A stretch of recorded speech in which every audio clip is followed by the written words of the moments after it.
Hello, welcome to this lecture. In this lecture, I'm going to teach you about how to restore a database in MySQL database.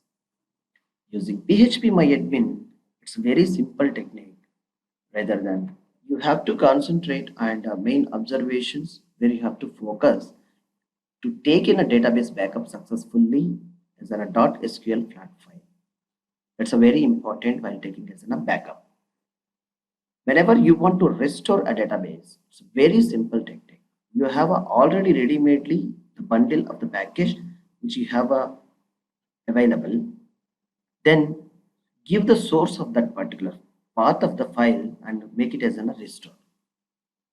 If you are skipped the previous lecture how to take backup of MySQL server, please go through our previous lecture how to take backup from MySQL where detailed tutorial session is available. Once it is completed, you have to follow this lecture. You will get a great idea about it. Now let's see simply how I am making a creation of new database restore. For creation of a fresh restoring of the database, what I am doing, I'm creating new database. Like a database name is like database new I am creating. Okay, and now see here, just take it as an UTF-8 for the standardization of the character string. UTF-8 general CI, the collection of the wording. Now the database is created. Database new. Where it is? This is the database new. Once you select the database new and identify here at server MySQL and a database new, right? Now you know that where the export file is available in your computer system or server. You have to specify the path of the particular backup file by pressing import.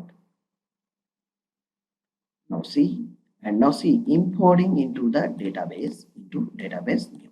This is a database instance we have created right now. Now choose a file. These are the file types are supported here. Let me see. File may be compressed, ggzip, bggzip2, zip or uncompressed. We have taken .sql file as well as zip file, whereas I am giving as a .sql uncompressed file here itself. Okay. Now choose the file. Max it is a by default, it's a 128 MB. You have to choose if you want to change on configuration of PHP MyAdmin. You can increase this particular by changing the value of the configuration file. You change this file value. Why? Because if it is in a practical orientation and if you are using your local database, it can be within the under the 128 MB.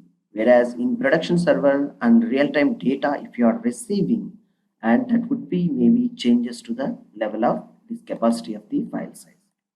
Okay, and the character set it is UTF-8, partial import, and the rest of the things I'm not touching anything. And the file format it is in a SQL only. And similarly, you can import CSV records, media wiki table, open document, XML. These are also you can import.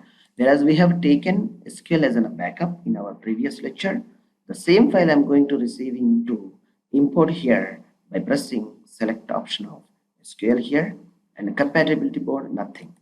I'm not choosing any compatibility issue here. The same database I'm using and the same database server also I'm using. Nothing is problem. Whereas when the compatibility will comes onto the picture, it's very important. Once you have taken lower version of MySQL server as a backup from that server, when you are trying to uploading into the new server, it is a very difficult to restore the database. Okay, or else vice versa, maybe some problems you may get it.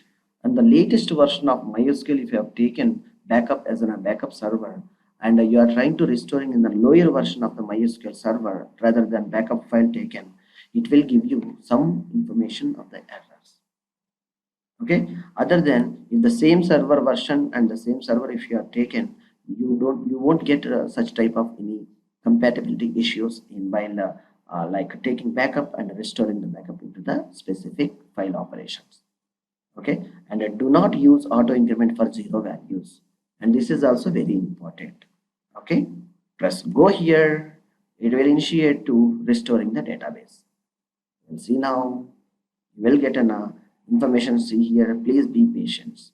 Now import has been successfully finished. Wow, 72 queries are executed for Northwind 2 file, that is a backup file what I have given. Now see, an extension of database new server, it is all the database tables, around 20 tables are came here. Now we'll see along with the data on customers. Yes, the data is also, and the structure, anything is missing. See the structure, char 15 22, and let me check one more table. Yes, about the structure, see the structure here, var small int and primary key also there. All the properties are coming properly. Everything will comes. What having an earlier what we have taken a database backup, all the properties will comes to restore here. This is what we require to restore database successfully in your database server. If any missing like primary keys, properties, then you have to identify. It's very difficult which is the primary key and which is not or not. Hopefully you have a good idea how to take as a backup and how to restore a complete database. If you are required to take a partial backup, partial restore, everything is very simple. Thanks for watching this video session. Thank you.